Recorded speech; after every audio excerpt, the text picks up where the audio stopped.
Bonjour à tous. Vidéo extrêmement importante. On va parler de l'iPhone 17 Pro. On va parler du filmmaking, parce qu'il se passe des choses, assez dingues. Dans cette vidéo, je vais vous parler aujourd'hui s'il y a un intérêt ou pas de changer son matos pour un iPhone 17, d'accord? iPhone 17 Pro. On va voir tout ce que ça peut impliquer dans notre métier, dans notre passion. Est-ce qu'un iPhone peut suffire pour faire, des prods, professionnels, pour faire des clients, pour faire des vidéos dites de qualité, très cinématiques comme on a l'habitude de voir sur YouTube? Enfin vraiment, ça va vraiment bousculer, au portillon. Je vais vous présenter un petit peu de matos. Il va y avoir pas mal de vidéos qui vont être faites sur la chaîne, qui vont parler exclusivement de filmmaking avec l'iPhone. Le reste, je laisse les gens qui sont, très, très doués là-dedans pour en parler. Ils le font très, très bien. Cette vidéo, bah, là, c'est tourné avec la caméra frontale de l'iPhone 17 Pro, avec le capteur carré qui est, lui, en open gate, d'accord? C'est-à-dire que, on peut filmer avec le téléphone comme ça en horizontal normalement. Donc là, mon téléphone est vraiment posé comme si je l'avais à la main, sauf que ça me prend, bah, que cette partie du capteur et c'est juste, phénoménal ce qui est en train de se passer. Le micro, c'est celui de l'iPhone. Je suis en train de filmer en ProRes, en Log 2, d'accord? Je suis absolument terrifié de ce qui se passe et vous allez voir que ça va annoncer beaucoup de choses sur la chaîne. C'est Steph, bienvenue dans cette nouvelle vidéo et puis je vous dis à tout de suite pour avoir mon avis sur l'iPhone 17 Pro et ses qualités pour le filmmaking. Truc très très con, je viens juste de tourner l'intro que vous avez vu. Et ben je vais la airdrop, d'accord? Je vais la airdrop directement sur mon MacBook Pro en filaire, parce que maintenant, avec les nouvelles mises à jour, on peut faire des airdrops en filaire qui sont beaucoup plus rapides, avec un bon câble qui s'adapte, d'accord?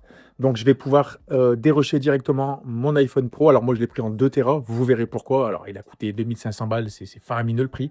Mais j'ai mes excuses, on va dire. J'ai aussi mes raisons de le faire. Donc là, regardez, là, je vais juste dérocher l'intro, voir un petit peu ce que ça donne. Je vais vous expliquer dans cette vidéo, elle va pas être en chapitre, hein, vous me connaissez, j'ai l'habitude de faire un petit peu des one shot. Je vais vous expliquer en fait les logiciels qui seront bons ou non. J'ai fait déjà énormément de tests depuis hier, donc ça fait à peu près au moins 12-13 heures de tests que je fais. J'ai poussé vraiment avec les 3 optiques, les 3 capteurs, les ISO. J'ai vu un petit peu les défauts, les avantages, les inconvénients. Je vais vous présenter du super matériel parce qu'il y a aussi des avantages qui en sont des inconvénients sur l'iPhone. Enfin, vraiment, voilà, si vous aimez ce genre de vidéo, si vous aimez ces petits tests, je vous le dis, c'est hyper important sur la chaîne. Faut mettre un like, faut s'abonner. C'est hyper important sur YouTube. Moi, je fais d'habitude des vidéos cinématiques, mais là, ça me prend vraiment à cœur de vous parler de l'iPhone parce que je vous en avais parlé déjà depuis, je crois, le mois de mai ou juin. Je vous ai dit, attention, il y a une grosse dinguerie qui arrive en septembre. Il y a vraiment le caméra killer qui arrive. Et effectivement, c'est une putain de dinguerie. D'accord? Donc, vraiment, j'insiste sur vos likes, vos commentaires, me dire ce que vous en pensez. Et puis, on se retrouve tout de suite pour la vidéo et pour vous faire un petit peu des tests, etc., pour voir ce qui va pas et à qui va s'adresser ce smartphone. Bon, tout le monde, physiquement, l'iPhone 17 Pro Max. Alors, moi, je prends le Max. Je suis obligé de prendre la FX3 pour vous filmer de l'extérieur, sinon, vous pouvez pas voir le téléphone à quoi il ressemble. OK. Puis, il y a quand même certaines limites. Le Max, moi, c'est celui que j'ai privilégié parce que je pense qu'aujourd'hui, plus on a un grand écran, mieux c'est qu'on filme, surtout sur des smartphones. D'accord, l'iPhone, c'est pas, on n'a pas un retour écran de cinéma, mais je préfère avoir quand même une souplesse sur la taille de mon écran. Donc, c'est pour ça que moi, je prends toujours les versions Max. D'accord. Et le truc qui est bien, c'est que, comme je vous disais sur l'iPhone 17 Pro, ce qui commence à faire peur, c'est que même cette séquence-là, eh ben, en fait, elle est filmée à l'iPhone, d'accord? Donc là, si vous regardez, c'est mon iPhone 16 Pro, et là, vous voyez dans l'écran, d'accord? Donc, c'est pour vous dire à quel point, en fait, aujourd'hui, vous n'allez plus faire la différence entre ce qui est filmé avec une caméra qu'on a tous les jours et aujourd'hui un smartphone qui rentre dans notre putain de poche, d'accord? J'utilise la main caméra, c'est ce qu'on appelle la main caméra, c'est celle qui va être le plus quali, c'est le 24 mm, donc au dos de l'appareil. C'est l'optique qui va ouvrir le plus, donc elle va ouvrir à 1.8, donc pour la basse lumière, c'est celle que je vais privilégier. Mais là, c'était juste histoire de vous faire voir en fait que je pense que même sur les bleus, voilà, vous connaissez la couleur bleue sur le color shifting pour ceux qui étalonnent, vous savez que c'est ce qui trame un petit peu le premier, tu vois, c'est la couleur vraiment qui nous emmerde un petit peu dans le milieu. Là, vous voyez que je filme toujours en 4K ProRes, d'accord, pas en RAW, d'accord, parce qu'il va falloir des moniteurs, des appareils externes, des modules externes en SSD que je vous ferai gagner dans la vidéo. Mais là, je filme, hop, en log. Et tout ça, ça a été étalonné aussi avec mon pack de lutte, parce que oui, forcément, je vous ai sorti un pack de lutte qui s'appelle le pack iLutte. Donc, il y a 10 luttes cinématiques spécialement conçues pour l'iPhone. Alors, ça va fonctionner avec le 16 Pro, mais aussi avec le 17 et 17 Pro. Il y a 10 luttes cinématiques pour avoir des ambiances différentes. Donc, ça sera disponible sur Holy Shit Factory. Je vais peut-être même vous le mettre aujourd'hui parce qu'on a fini le design avec mon petit Mike, mon graphiste. Mais voilà, je vous ai sorti un pack de lutte spécialement conçu pour ça. Ça fait depuis, je crois, juin, juillet que je vous tabasse ça. Donc, j'ai commencé à faire mes correspondances de couleurs sur le log 1. Et vu qu'il y a le log 2 qui est sorti sur l'iPhone 17 Pro, j'ai tout uniformisé avec le log 2. D'accord? Donc, vraiment, si vous voulez donner un coup de main, voilà, c'est un petit truc voilà, où j'essaye de gagner un peu d'argent là-dessus. C'est vraiment du taf. Ce n'est pas des packs de lutte que j'ai récupérés d'autres créateurs, que j'ai transformés. J'ai tout fait de A à Z. C'est des luttes en 512 en point cube. Donc, c'est vraiment du très, très haut niveau, du très, très high quali. Et voilà, comme je l'aurais dit, ce n'est pas de la magie, un pack de lutte. Je vous laisserai un petit tuto exprès pour étalonner avec un iPhone et vous faire voir en fait comment on peut étalonner avec, d'accord? Mais voilà, c'était juste histoire de vous faire une petite parenthèse, vous dire, vous voyez que la main caméra, ça filme de ouf, qu'on ne voit pas la différence, que là, il y a zéro lumière artificielle, genre zéro lumière artificielle. Il n'y a absolument rien du tout, d'accord? J'ai posé ça sur un Ronin à l'arrache. Le cadre, c'est du 24 mm, donc je pense que je suis plutôt bon dans le cadre. J'ai pas de filtre ND, j'ai collé mon shutter à 1/50e ou 1/100e, je sais plus. J'ai baissé mes ISO au max. Et vous voyez que ça fonctionne très très bien, qu'on n'a pas de trucs bizarres, comme sur les autres smartphones, parce que j'ai été chez Xiaomi, j'ai été chez Samsung, du sursampling, une espèce de netteté ajoutée en post-production, enfin en intelligence artificielle ou je sais pas quoi. Là vraiment, on est sur de la caméra qui filme. Et ça, c'est un vrai truc de dingue. On se rejoint tout de suite pour vous expliquer un petit peu les avantages, les inconvénients, comment utiliser l'iPhone 17 Pro vraiment dans ses moindres détails pour faire des vidéos de qualité. Et évidemment, vous le savez, sur la chaîne, je vous fais cette vidéo parce qu'elle me prend vraiment à cœur, parce que pour l'instant, c'est une bombe. Là, le smartphone, il filme depuis tout à l'heure. Je filme tout en interne, donc je vous expliquerai mon choix. Moi, j'ai pris un 2 Tera. Alors ouais, ça coûte une tonne, mais je vous expliquerai pourquoi. Les couleurs aussi, il y a une nouvelle couleur qui est sortie en orange. J'ai vu certains qui l'ont pris. Quand tu es filmmaker, normalement, tu fais attention à être discret sur les réflexions, etc. C'est pour ça que je vais vous conseiller de prendre quelque chose de plutôt sombre, même s'il y a des coques. Je ne sais pas si les coques vont vraiment couvrir la grosse plaque à l'arrière. Donc voilà, allez, on se rejoint tout de suite. Je vais vous parler un petit peu face cam et puis on va voir un petit peu ce que j'en pense et les subtilités de ce iPhone 17 Pro. Bien tout le monde, alors je ne sais pas si vous me voyez, je suis derrière la vitre là. Alors on est le lendemain, et j'ai beaucoup de choses à dire. En fin de compte, on peut pas faire juste quelques tests en fait en 2-3 jours. Faut qu'il y ait vraiment des tests faits en conditions réelles et c'est ce que j'ai fait. Là, comme vous le voyez, en fait, je suis avec le 13 mm qui ouvre à f2.2, c'est-à-dire que c'est l'ultra wide de l'iPhone. Donc, comme vous pouvez le voir, en fait, ça fait un angle hyper immersif.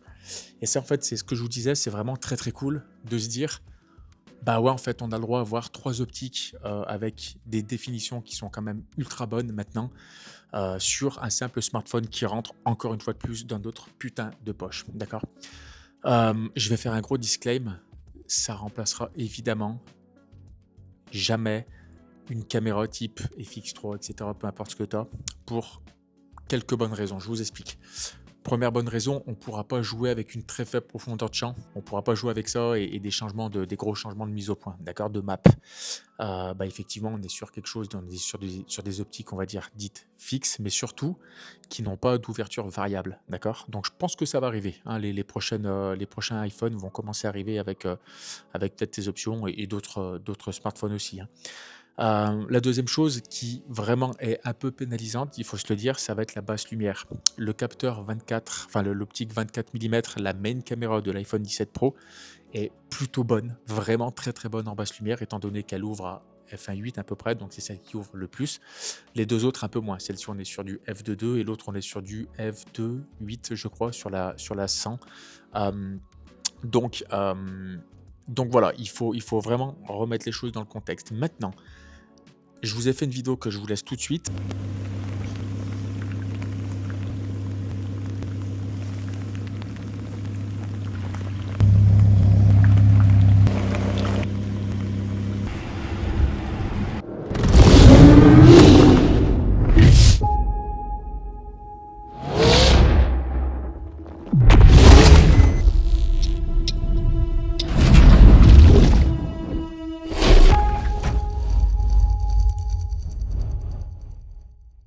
que j'ai tourné littéralement en 10 minutes, OK? J'ai tourné ça vraiment à l'arrache, sous la pluie, une pluie battante, d'accord? J'ai sorti ça, c'était dimanche, je crois. Il pleuvait fort, bah, j'avais quelque chose qui était étanche. Je pouvais filmer avec quelque chose qui était étanche. J'avais pas peur de mouiller mon objectif, étant donné que c'est le smartphone. J'avais pas peur de mouiller ma caméra, étant donné que c'est le smartphone. Enfin, vraiment, c'est là où tu te rends compte que c'est assez dingue. Mais vous voyez que ça marche bien. J'ai filmé en ProRes RAW avec les petits SSD externes de chez ZigTech que je vous fais gagner dans l'espace commentaire tout de suite. Alors, ils sont dans ma poche. Ça ressemble à des petits bidules comme ça. Donc, c'est des petits trucs de 1 Tera ou 2 Tera que tu viens coller en dessous de ton smartphone et qui va te permettre, en fait, parce que c'est une chose qu'on n'avait pas dit. Alors, je pense que je me répète parce que je suis quelques jours après, parce que quand je fais des tests, je les pousse à fond. Et croyez-moi que ça fait un bon moment. La batterie, je lui ai bien cassé la gueule sur l'iPhone 17 parce que franchement, je l'utilise à mort sur des tests assez poussés. Mais ça, en gros, tu vas le plugger dessous et tu vas pouvoir, avec les applications Blackmagic ou alors Final Cut Camera, enregistrer en ProRes RAW, pardon, ok? ProRes RAW et surtout des vitesses plus hautes, d'accord, du 120 images par seconde. On va pouvoir débrider ce qu'on va dire l'open gate, donc ça veut dire que les caméras arrière avec les capteurs arrière, au lieu d'avoir un format, on va dire, un peu rectangulaire et de shooter vraiment qu'une seule partie, et ben là on va pouvoir utiliser toute la plage du capteur, toute la surface du capteur. Alors c'est pas des capteurs carrés, c'est un peu dommage. Ça veut dire quoi? Ça veut dire qu'on aurait pu prendre le smartphone comme ça, comme la caméra frontale, et se filmer comme ça directement en 16 neuvième. Là non, ils sont un peu plus rectangulaires que carrés. Donc voilà. Et ben avec ça vous pouvez, et on enregistre directement là-dessus. Il y a un petit écran LCD. Vous le pluguez après, boum, sur votre Mac, sur votre PC, ce que vous voulez, vous dérochez directement et vous pouvez débrider le ProRes RAW et l'Open Gate, d'accord? Donc je vous en fais gagner, je vais vous en faire gagner un ou deux, je sais pas, faut que je regarde avec la marque. En tout cas, il y en a déjà un qui est en cours sur Instagram suite à la vidéo que j'avais fait. Vous avez qu'à mettre un petit commentaire, un petit like, ça fait plaisir, et abonnez-vous à la chaîne. Encore une fois de plus, je vous le dis, c'est très important. Voilà, ça mange pas de pain, tu cliques, tu t'abonnes, tu mets la cloche pour être au courant des nouvelles vidéos. Donc je vous en fais gagner un ou deux dans l'espace. Là, je ferai un petit tirage au sort sur la chaîne secondaire. Ça me fait plaisir. Et puis voilà, la marque m'avait contacté il y a quelques mois et ça marche très très bien. Voilà. Pour en revenir à nos moutons, la vidéo est un peu longue, mais au moins, putain, j'espère que vous allez avoir réponse à vos questions. J'ai vu quelques défauts en basse lumière. Les premiers défauts que j'avais, c'était effectivement, faut pas trop dépasser sur le capteur principal. On peut monter à 800 ISO, un peu plus de 1000 ISO, mais guère plus. Faites extrêmement attention sur la main caméra 24 mm. Maintenant, sur l'ultra wide, celui que vous voyez là, faut vraiment être aux alentours de 500 ISO, ok. Pareil pour la caméra frontale, faut pas être hyper haut, c'est là où vous allez vous tabasser quand même du bruit, hein. On reste sur des iPhones, faut arrêter de mentir aussi, de dire que voilà. Alors moi je vous le dis, je pense que ça peut remplacer une vraie caméra, mais à condition d'avoir de l'expérience et de savoir ce que tu fais en tournage. La vidéo que vous avez vue là, avec la Lambo, bah moi voilà, je l'ai fait en 10 minutes. J'ai fait 2-3 conneries. Après en montage, il n'y a rien de plus facile, hein. Si vous voulez d'ailleurs souscrire à la chaîne, je vous fais tous mes tips et mes petits tutos tous les dimanches pour vous apprendre justement à faire ce genre de truc. Mais voilà, mais en tout cas, il va falloir faire gaffe à la basse lumière parce que c'est vraiment le truc qui va nous embêter le plus sur le iPhone 17 aujourd'hui. Ça va être la basse lumière. On va se taper un petit peu de bruit, d'accord, du bruit numérique. Et ça, faut faire attention, même si aujourd'hui on a pas mal de denoisers, etc. On va avoir quand même pas mal de noise. Donc voilà, dans des conditions assez difficiles. Par contre, j'ai essayé en vrai de vrai. Ça fait pas rougir alors je vais pas dire un GH5, on est sur des capteurs micro 4 tiers, je crois encore à l'époque. Mais franchement, je vais vous en faire du contenu avec ça. Là, je l'ai mis sur un petit trépied. Je m'approche, je pense que la mise au point, elle se fait. Enfin, j'en sais rien, je suis en mise au point automatique avec une exposition toute automatique. Donc, tout ce que vous voyez là, c'est en automatique. Il n'y a pas une énorme lumière, je vous le dis. Il pleut dehors à mort, il fait quand même assez sombre. Mais voilà, lui, il va se caler en automatique. Mais faites attention quand même. Autre chose que j'ai remarqué qui peut nous poser problème, effectivement, ça va être la plage dynamique. Bon, on n'est pas sur une caméra cinéma. Quand tu shootes en ProRes RAW, tu peux rattraper l'highlight à certaines conditions, d'accord? Mais Vraiment, c'est exceptionnel. Tout ça dans un smartphone, encore une fois de plus, c'est exceptionnel. Je pense très sincèrement pouvoir vous faire une prod professionnelle avec, l'iPhone 17 Pro complète. Je vais négocier Disney, parce que j'ai signé avec Disneyland Paris. Je l'accrocherai à un drone et cetera et je pense pouvoir faire une prod professionnelle, mais quand je vous dis professionnelle, c'est vraiment professionnel avec l'iPhone 17. Mais faudra faire attention si vous voulez vraiment faire du pro, du spécifique, peut-être balancer un petit peu de contre sur les côtés, balancer un petit peu de lumière pour rattraper, la plage dynamique qui est, plus faible qu'une caméra cinéma, on va pas se le cacher, c'est évident. Donc tout ça, il faut faire relativement attention, d'accord? L'exercice que j'ai fait avec la voiture et le petit reels que je vous ai laissé sur Instagram, je pense que c'est quand même les exercices les plus difficiles parce qu'on est vachement zoomé. Il faut que ça soit vachement fluide, et cetera. C'est beaucoup plus facile de faire une vidéo type Paradex ou alors aller dans une ville et faire des gros trucs en time-lapse, en ce que tu veux, faire des plans un petit peu en wide, que plutôt être vraiment concentré sur un objet. Quand je dis un objet, c'est une voiture. Quand je dis un objet, c'est un packshot, et cetera. C'est beaucoup plus compliqué de faire ce genre de vidéo que de faire une vidéo avec des grosses splines que tu mets sur un stabilisateur. Franchement, c'est un exercice qui était pas facile que j'ai fait, mais vous voyez que en vrai de vrai, avec un petit étalonnage qui va bien, ça fonctionne du feu de Dieu. Et l'étalonnage, eh ben, avec mon pack de lutte qui vraiment, vraiment, vraiment fonctionne très, très bien. Il sera disponible, comme je vous ai dit tout à l'heure, je crois, ou quand je dis tout à l'heure, c'était il y a 2-3 jours, sur holysheetfactory.com. Les liens sont dans la description. Et je ferai un tuto spécial, une vidéo publique pour vous expliquer comment étalonner sur l'iPhone en ProRes RAW, en ProRes Log normal que vous pouvez enregistrer en interne. Donc tout ça, je vous le montrerai. Là, ce qui va se passer, c'est que je ne vais pas vous faire des plans en fait ciné, je ne vais pas vous faire des tests. C'était vraiment pour vous dire qu'est-ce que je pense de l'iPhone. Je le classe vraiment à 96 sur 100. C'est exceptionnel ce qu'il nous propose. C'est con, mais vraiment l'open gate sur la caméra frontale qui nous permet de filmer en 16 neuvième en le tenant comme ça, je vous jure que c'est une dinguerie. Tu as le micro qui est pas loin, donc forcément, tu n'as même pas besoin de micro externe, etc. Les applications sont bien optimisées, Blackmagic et Final Cut Camera. J'ai remarqué quelques petits bugs des fois, mais enfin, voilà, ça arrive, c'est normal, il vient juste de sortir, etc. Mais en vrai de vrai, c'est une bombe atomique. On peut vraiment faire des choses incroyables. Je vais vous demander deux choses. Première chose, dites-moi dans les commentaires, parce que je vous jure que c'est vrai, sur Instagram, j'ai du mal à répondre, j'ai pas mal de trucs à faire à côté. Là, cette vidéo, en fait, c'est vous qui allez faire le planning des iPhones. Enfin voilà, de tout ce qui est filmé et faire des vidéos, des films, des pubs, ce que tu veux, avec des smartphones, en l'occurrence l'iPhone 17 Pro. Ça marche aussi avec le 16, mais comme je vous le disais, il est vraiment, vraiment au-dessus le 17, le 17 Pro. Dites-moi dans un premier temps ce que vous aimeriez que je vous fasse. Par exemple, mes réglages exacts de comment filmer dans cette condition, cette condition, cette condition. Les petits tips à faire attention parce que évidemment j'ai des tips, j'ai des petites subtilités pour contourner des fois des problèmes qu'on peut retrouver sur l'iPhone. Par exemple, quand on filme, ça reste un iPhone. Voilà, qu'on le veuille ou non, ça reste un iPhone. Mais il y a quand même des petits trucs à faire attention. Est-ce qu'on sous-ex ou est-ce qu'on surex un petit peu notre image pour avoir soit plus de bruit, soit moins de bruit, etc. Enfin, il y a vraiment des petites subtilités que j'ai remarquées. Dites-moi dans les commentaires ce que vous voulez. Par exemple, une vidéo spéciale accessoire, une vidéo ci, une vidéo ça, d'accord? Et je me ferai vraiment un putain de plaisir de vous faire ces vidéos-là. C'est une vidéo qui est un peu spéciale ici, comme je vous disais, parce qu'elle est posée, cette vidéo. Elle est posée, j'attends rien de cette vidéo, je suis juste là pour vous parler vraiment avec mes tripes et vous dire vraiment ce que je pense de filmer avec ça. C'est juste exceptionnel en fait de se retrouver avec voilà, 3 objectifs qui marchent bien, des trucs qui commencent à avoir des qualités de plus en plus incroyables sur des smartphones. Moi, je trouve ça vraiment exceptionnel et je sais qu'il y a pas mal de filmmakers qui commencent à regarder ça de plus près parce que mine de rien, il y a un gain de place, de temps, de workflow de travail qui est exceptionnel, d'accord? Donc voilà, si cette vidéo vous a plu, faites-le moi savoir avec un petit like. Voilà, pour ceux qui ne sont pas abonnés, je vous invite à aller voir et à découvrir ce que je fais juste à côté sur la chaîne YouTube.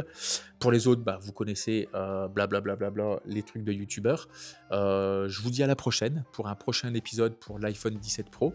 Je suis en train de vous préparer un site spécialement conçu pour les filmmakers en smartphone. Je suis en train de faire un truc très très cool. Ça sera un blog avec plein de petits articles, plein de petites astuces, des techniques, etc. Et je le redis une dernière fois, je compte sur vous dans les commentaires pour me dire ce que vous aimeriez voir avec les smartphones dans un futur très proche. Parce que je vais faire vraiment beaucoup de choses, d'accord? Je vous embrasse, c'était Steph. J'espère que ça vous a plu, j'espère que ça vous a réconforté dans l'idée de prendre un iPhone 17. Attention, c'est pas de la magie non plus. Mais voilà, mais en tout cas, ça fait vraiment des trucs de dingue. Et avec un minimum d'approche, un minimum de créativité et de capacité à se dire je sais faire ça en post-prod, je connais ci, ça, vous pouvez vraiment, vraiment faire des trucs de dingue. Je vous embrasse, soyez vous-même et surtout, soyez créatifs. Peace.